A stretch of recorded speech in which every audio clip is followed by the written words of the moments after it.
Hey guys, I wanted to talk to you a little bit today about something the Lord had given me 2 nights ago. He was using the example of a candle and a flame and a mirror, and how the candle and the light of the flame is original. It is from the Lord Jesus. And then you're going to have those that have the mirror, and they're going to be reflecting the light. The light is not going to be as pure. It's going to be diluted. Think about the sun and how the moon reflects the sun's light.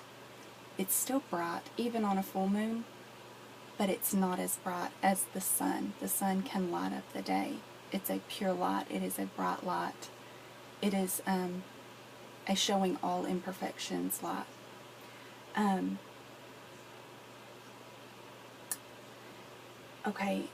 Matthew 5:14 says, "Ye are the light of the world, as cities set on a hill." This light is something that's going to attract the mirror holders. You're going to have those that are your light bearers.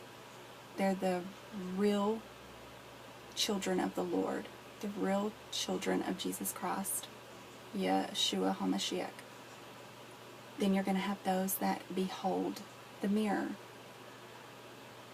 I'm getting it like they may be children of God, but they're not listening to the pure light of the Father themselves. They're deceived by maybe demons or doctrines of men, or not really. They're more of a copycat kind of light. Also, Philippians 2:15 was something he showed me with this.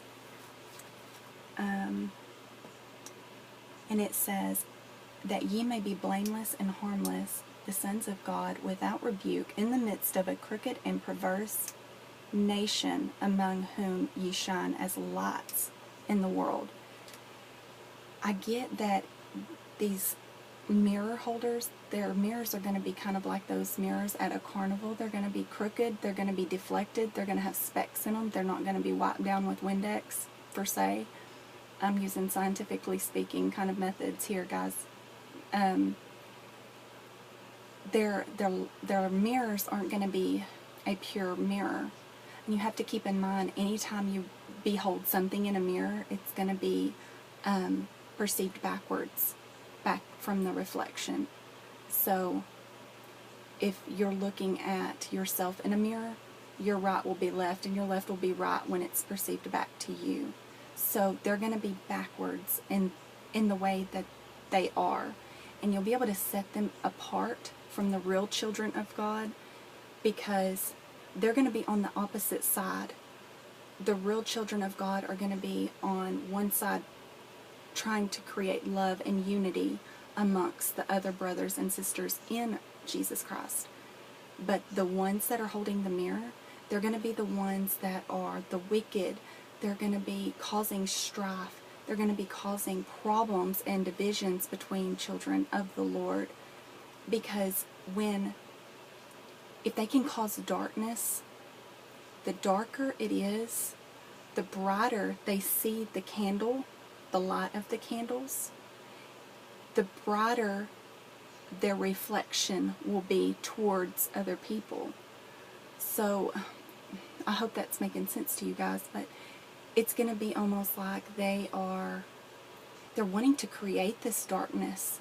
They're going to create this darkness to cause their reflection of the light bearers to be bright, so that others perceive them as the light bearers, but they're really not the light bearers. They're reflecting light bearers. You'll know them. They're going to be problem starters. You know, the Lord tells us to speak out against people, and to do it with a righteous judgment. But there comes a time when unity is very important and love is very important. Jesus Christ is a man of love. He's a God of love. He wants us to love one another and to hold each other. We're to be brothers and sisters, not to be striving against each other.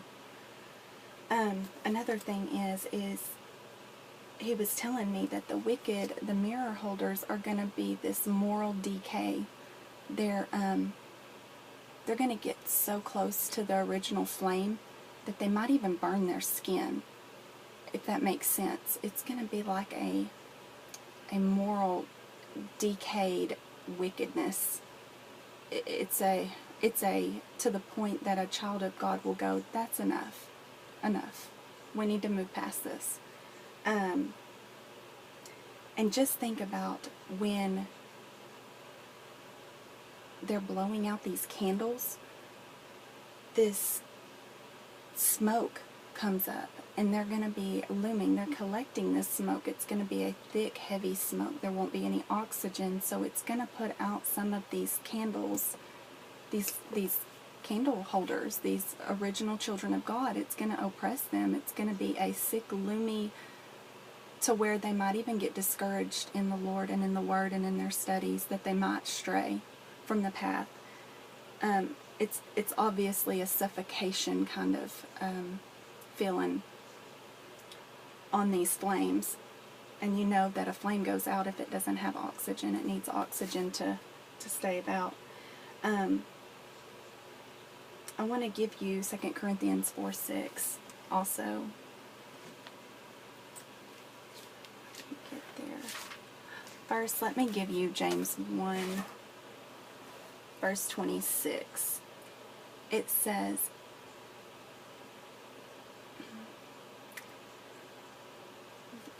I'm going to start in verse 23, I'm sorry.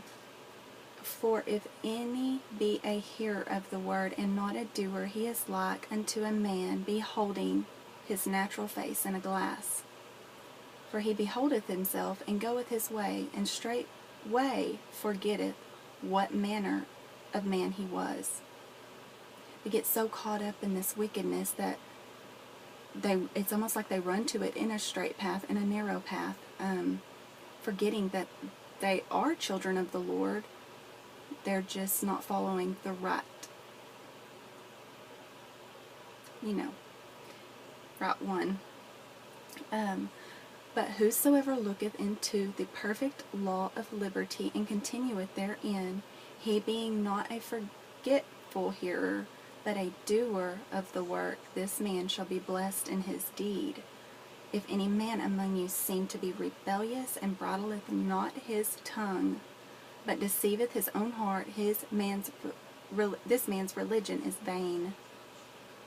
Pure religion and undefiled before God the Father to this, to visit the fatherless and widows in their affliction, and to keep himself unspotted from the world. Okay, and then I wanted to leave you with 2 Corinthians 4:6.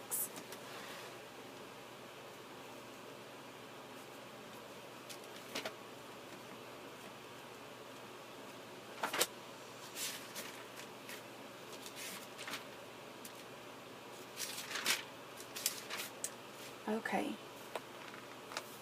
It says, for God, who commandeth the light to shine out of darkness, hath shined in our hearts, to give the light of the knowledge of the glory of God in the face of Jesus Christ.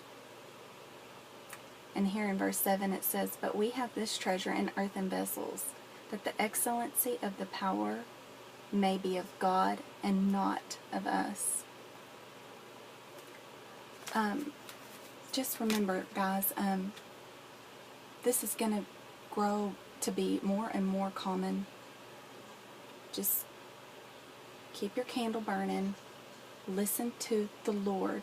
Listen to the Father, Jesus Christ, Elohim, Adonai, Abba. Listen to Him. Don't listen to other people and what they're trying to influence you into believing. You need to listen to the Father. Gather with your other brothers and sisters, other children in Him. And always, always, always, always try the spirits.